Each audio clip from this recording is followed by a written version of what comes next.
Hi, everyone, and thanks for joining us this morning for the first installment of our Small Business Resource Series. This one is featuring our friends from Douglas County Emergency Management. I'm Lindsay Slater, the Director of Communications for the Chamber, and while I'm sad we can't all be together in person, this is a great and timely topic considering our storms yesterday morning and that severe weather season is just getting underway. This new series is designed to support businesses and entrepreneurs with useful tools to promote your success, so stay tuned for upcoming installments. A few housekeeping notes for today. This webinar is being recorded and I will send out a replay today or tomorrow, depending on how fast my computer wants to be today.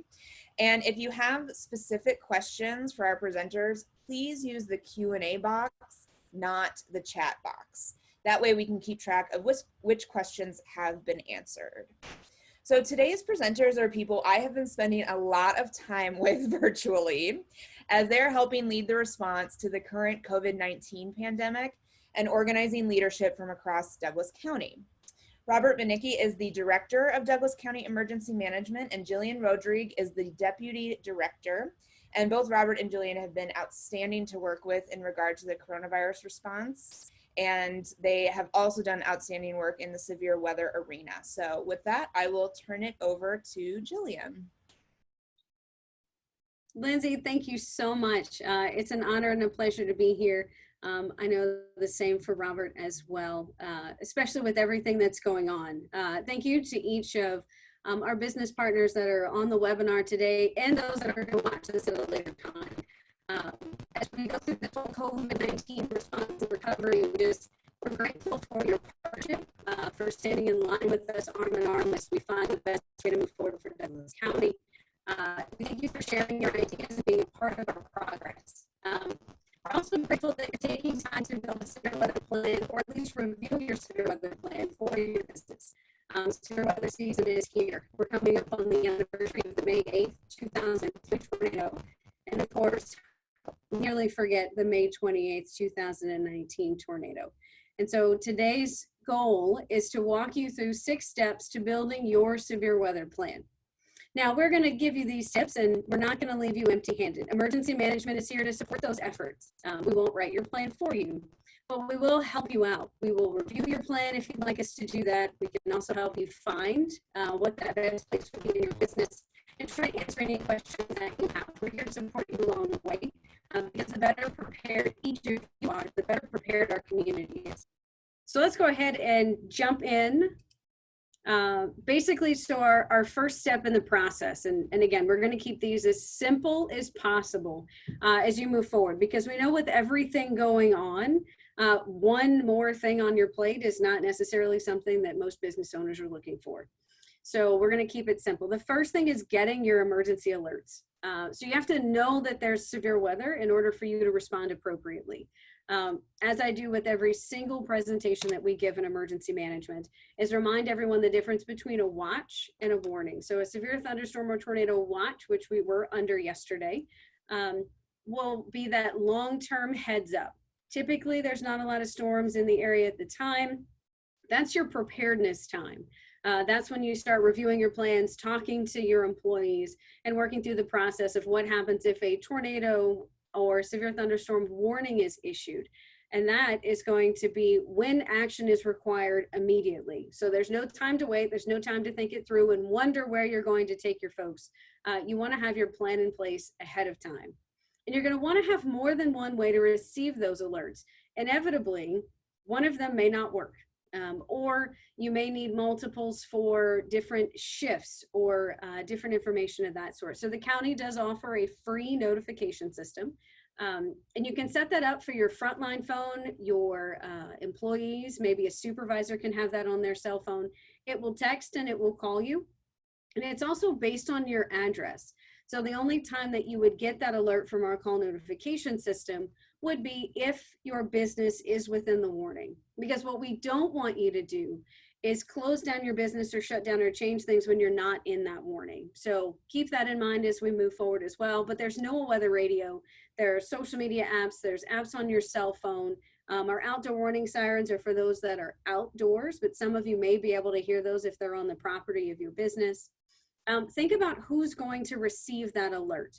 a primary and a backup. So the person that's going to be responsible for getting the warning and then sharing that with other folks, do consider if you have multiple shifts, that should change. And there should always be a backup. And one of those things, if you know it's a severe weather day, that you verify that that person is there in the office, that they're aware of the severe weather threat as well. And then the last thing as far as getting your alerts is once you're in your shelter, you want a way to still know when the warning has passed. So you don't want to stay in the shelter any longer than you have to. So making sure that you have a NOAA weather radio, AM, FM radio, our local stations are fantastic for continuing to give you updates and weather alerts, and they'll let you know when that's passed. You're not going to get an all clear from our call notification system, and typically you don't get an all clear from our social media sites as well. So that'll be your first step. Your next step is once you get the alert and you identify that you are in fact in the warning or in the path of that storm, how are you going to notify both your employees and your guests? So this might be very simple. If it's a small business, maybe you just call all your employees over, maybe you have a bullhorn. What the process looks like matters not to us, just that you have one. In a larger business, maybe you have an intercom system or you have a phone system that you can use.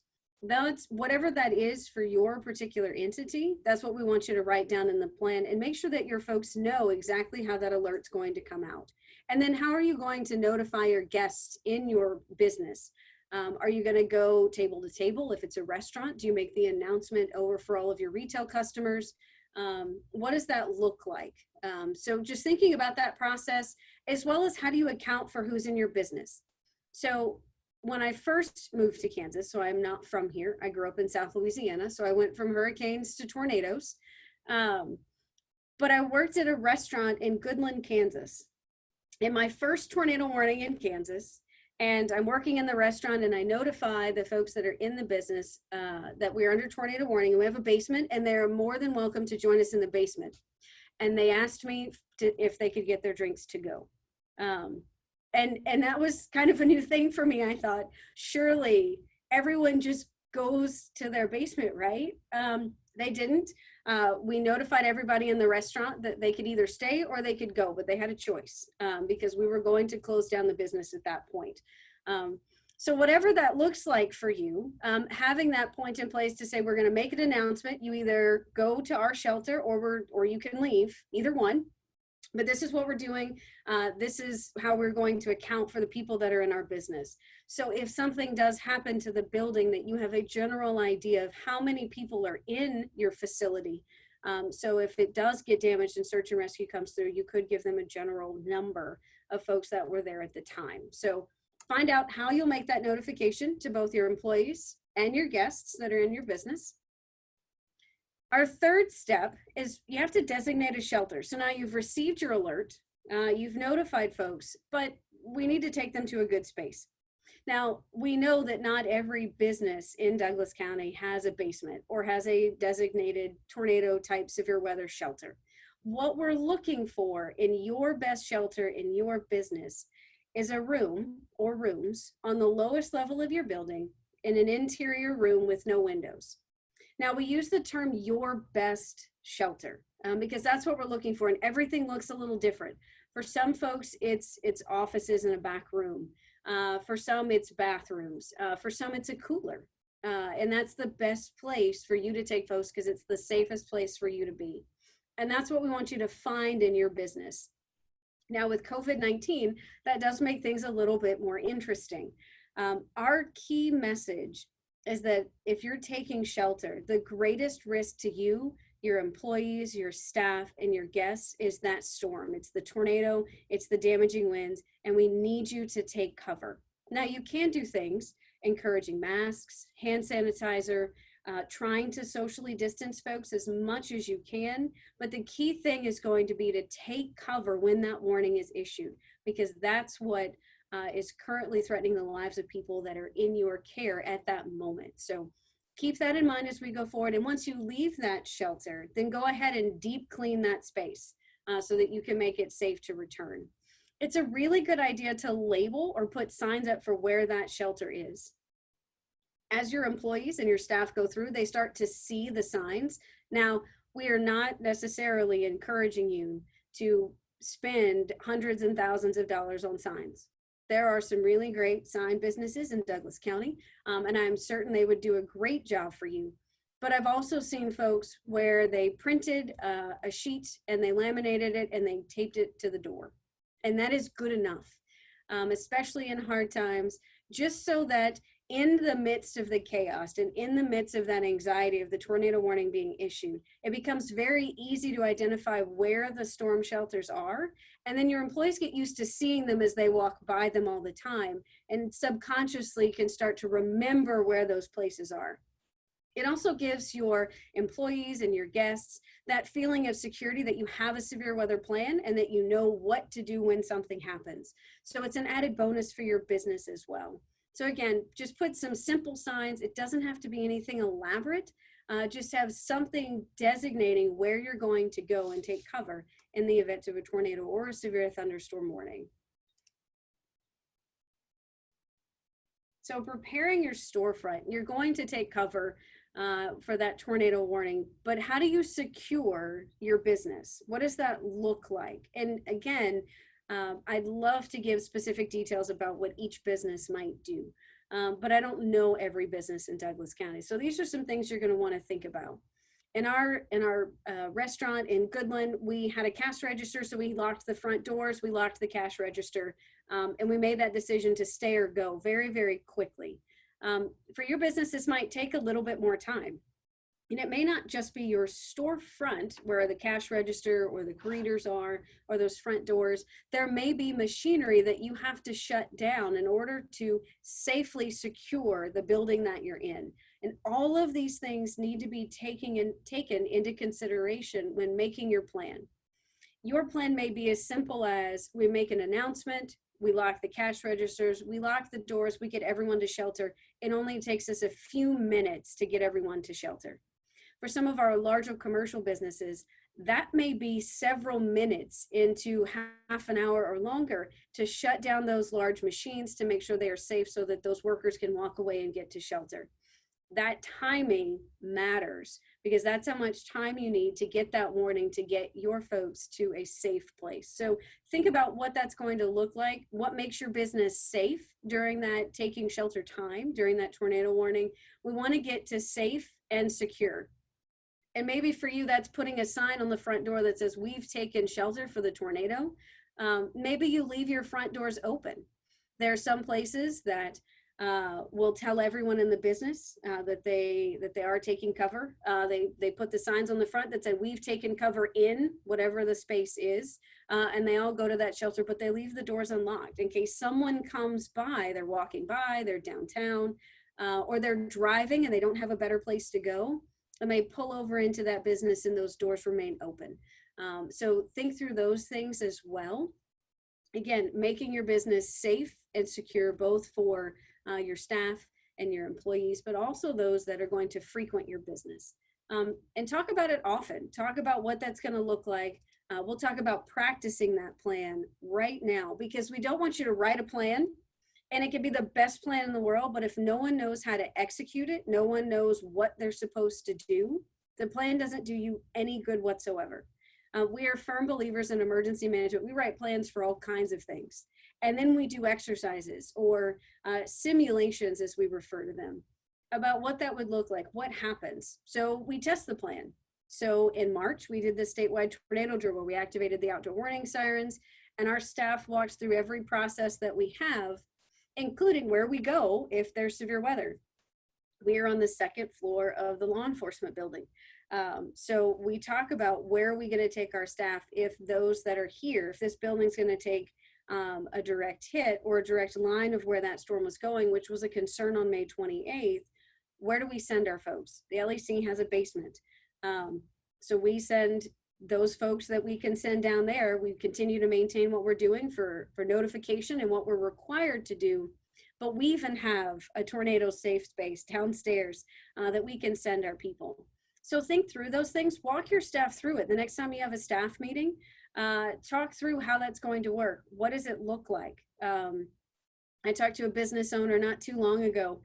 We scared him on the radio when he was on and we sort of put him on the spot and said, what's your severe weather plan? And he said, well, we've got one. So the next year we came back and he walked us through the whole thing. We saw him after May 28th and he said, Jillian, I'm so excited to tell you. He said, the plan worked. My supervisor got the warning. They knew what to do. They told all the staff told the people in the restaurant, we all took cover. You know, these are all the steps that we did and it worked without me having to be there. And that's what we want. We want your staff to feel safe and that they know what to do. Now, not everyone has to make that decision, but you need to know that the decision makers are ready to execute the plan when it's necessary. And that folks know all of the different places that they can go. What's your capacity? You know, you might think we have all this space, we have plenty of room. And maybe you run an exercise and you realize that maybe that's not enough space, or we really can't get to that space, or you know, unfortunately, that room was locked when we tested the plan and we didn't realize that somebody might lock that door. Those are all the things that we want to walk through. We want to sort of trip over in the exercise. So when the real thing happens, it's a smooth or as smooth as possible process. Our last step, and again, we're going to roll right through this, are just having some resources and some supplies on hand. This is just a generic suggestion, snacks and water. So if your employees have to take cover, that there's something for them to snack on, a little bit of water, or if the worst does happen and your business does get hit by a storm, that you can in fact have some supplies for folks if they are injured. So basic first aid kit, a way to communicate. So if you take cover in multiple places, let's say you're incredibly fortunate and your business has multiple places that you can go. Can you communicate with those spaces to know who is in each one and that everybody made it safely? Because as a business owner or a manager or a supervisor, you're going to want to know that everyone's taken the right steps and everyone's safe at that any given time, and when it's safe to come out of that shelter. The last thing I would highly encourage you to have is a personnel emergency list. So who's in the office that day or who's at work that day? And then what is their emergency contact? So obviously this is a very secure and private data piece, but if an employee has to be sent to an emergency room, can you notify their next of kin or their emergency contact of where they've been taken or where they are going? So keep that just as a thought in the back of your mind as far as how do we know who's here? How do we count for everyone? And if something does happen, can we notify their emergency contact what's happened to them and where they've gone? Because that's the first question that people are going to start asking is, are they okay? Where is my family member? You know, what happened? Where did they go? All of those questions are going to come up. And this just puts you in a better place to try to help answer those questions and to continue to serve your employees and your staff as you move through that emergency or disaster. Those are 6 basic steps. And again, we have all of this in a document that we can walk through with you. We can send to you. It helps define all of these things as well. There are a couple of other considerations. So we're talking about severe weather specifically. Right now you're dealing with a COVID plan, but what about a flood or a fire? Considering all of those other types of emergencies that could impact your business. Think about your insurance coverage. Does it cover flood damage? Does it cover water damage? Is it enough to get you through and to put you back on your feet? All of those things. So spend some time. We encourage this same step with our individuals for personal preparedness, and we highly encourage it for our business partners as well. And the last thing to consider is think about your information technology, all of your data and where it's backed up. But then the other part that sometimes people don't think about is how long does it take for me to restore my data from a backup? Does it take 2 days? Does it take a couple of hours? Where are the backups stored? Do I have another server? Can I use another space for that? So talk to your IT folks or your IT company about how long that would take if you lost everything and you wanted to restart. Let's say you have another space that you might be able to work in, or a business, a partner business says, hey, look, you can use this space. We're not using it right now. how long would it take to get your data back up and running so that you could, even if it's in a limited capacity, start your business back up again? So those would be the final considerations to think about, and some of the things that we've heard from other businesses that have gone through this process before. So please, if you have questions, I know we ran through this very quickly. We tried to keep it very simple, just so it's easy to walk through. It's actionable steps that everyone can take. But this is Robert and I's contact information, as well as our social media contacts. We are available. We post a lot of information about severe weather safety to give you updates, to keep you connected with what's happening, and just to give you that heads up on the day of, so that you can start planning and preparing and getting your staff ready for that severe weather day. Yesterday, like Lindsay said, was that reminder that it only takes one storm and it only takes one day to change the course of a business, whether that's severe weather or it's a fire or it's a burst pipe in a business. And we want to make sure that our business partners are prepared for what may happen, and that you're in a good place to come back. We need you in this community, and you are a vital part of everything that we do. So you being prepared helps us as a community manage that response and the recovery. So thank you again for your time today. Whether you're listening live, we also thank you for putting up with us as we walk through our technical difficulties.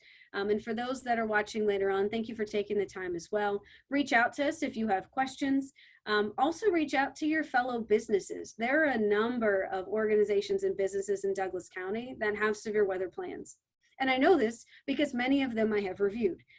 So talk to your business, partners and your counterparts, and ask them what they're doing. You can get some really great advice from those that have already walked through the steps and they've taken the time and they're in the same place that you are. So with that, I say thank you, and I turn it back over to Lindsay. Thank you so much, Jillian. That was really great. If you have any questions, again, you can submit them to the Q&A. But, I think it is hard for us to do anything without thinking about the current pandemic that we're under. So we do have a lot of people working from home. If someone doesn't feel comfortable sheltering in place in their home, I know some things have changed about where people can go as far as public shelters. So can you talk a little bit about that piece? Sure. So we have a number of folks in our community have traditionally utilized public buildings, so buildings that were naturally open during regular business hours, because their shelter at home was not a sturdy shelter. And so we do have a couple of buildings that will be open during a tornado warning. They're not community tornado shelters per se. There's no designation, but they would be open in the event of a tornado. So we have our downtown community building near 11th and Mass. We also have the Sports Pavilion Lawrence, which is out on the west side of town, and the Douglas County Fairgrounds Building 21. They're very specific with their hours, and they'd only be open during a tornado warning. But if you're wondering, well, where else am I going to go? What other options? If you've taken shelter in a business before, I'd give them a call and say, hey, will you be open? What are your normal hours? Can we come in there? Many folks on May 28th took shelter at LMH Health. That is not a shelter for any storms for this year, for this time. So they have very strict protocols to ensure that the hospital is safe and secure, and that they can continue to serve our community both during the COVID emergency and any other emergency. So they are screening every person that comes through the door, and they are not available for anyone to take cover in their facility for severe weather season this year. So if that was an option for you in previous times, be sure that you locate another facility or a place that's open 24 hours that you could go to and take cover at that point. Great, thank you. So our friend Sally from downtown Lawrence is asking for a link to the plan documents that we can send. Is that something that you want to send me and then I can send out to everybody after we wrap this up? Absolutely, I will send you the link. You can also go to douglascountyks.org. And we have a particular page it's specific for severe weather planning for businesses. I believe all this information is there as well, but Lindsay, we'll get you the template so that you can email that out and make it easy for folks. Excellent. I don't have any other questions because clearly you covered everything so efficiently that there are there I aren't doubt any other that, but I questions. appreciate it. Well, you guys are awesome. It is amazing to see the work happening behind the scenes in regard to severe weather and coronavirus. So we really appreciate all the work you do for Douglas County in our emergency management sphere. So thank you both. Anything else to add? Otherwise, I think we can wrap this bad boy up in 30 minutes, which is probably a new webinar record, world record, I would say. I'll take it. I bet you my boss is sitting there going, man, that's the fastest she's ever done it. You are a very fast talker, so. Right? We run right through it. It's very different not having someone to look at and engage with and know that you're getting in the right place. But we're just thankful for the opportunity to support our businesses in any way that we can for information, helping them getting signed up for our severe weather notification system, any of those things. We'll review your plan. We've done a walkthrough for other businesses. So again, we're here to support you how we can to do what we can for you to get you ready for severe weather. And I would love if we all had beautiful plans and never had to use them. That's the goal. That's the dream. Right? That would be great. But May 28th taught us something very different. And as we move forward, that would be one other key thing that I would recommend is as we move closer to May 28th and in the 1-year anniversary of our F4 tornado, that you be mindful that there's a lot of stress that comes with an anniversary like that.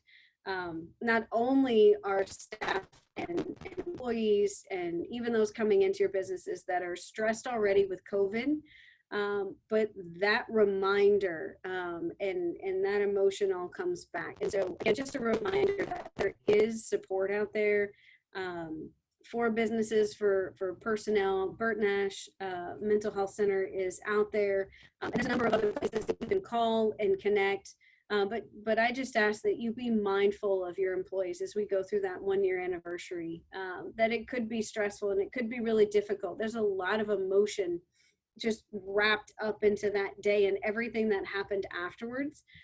So we're being mindful of that with our own staff. It impacted me greatly and still does to this day. And so just keep that in the forefront that things are kind of rough right now and that day might be a little bit more stressful. So we just appreciate you guys being mindful, being partners in this process and taking your role in preparedness seriously. So again, thank you very much.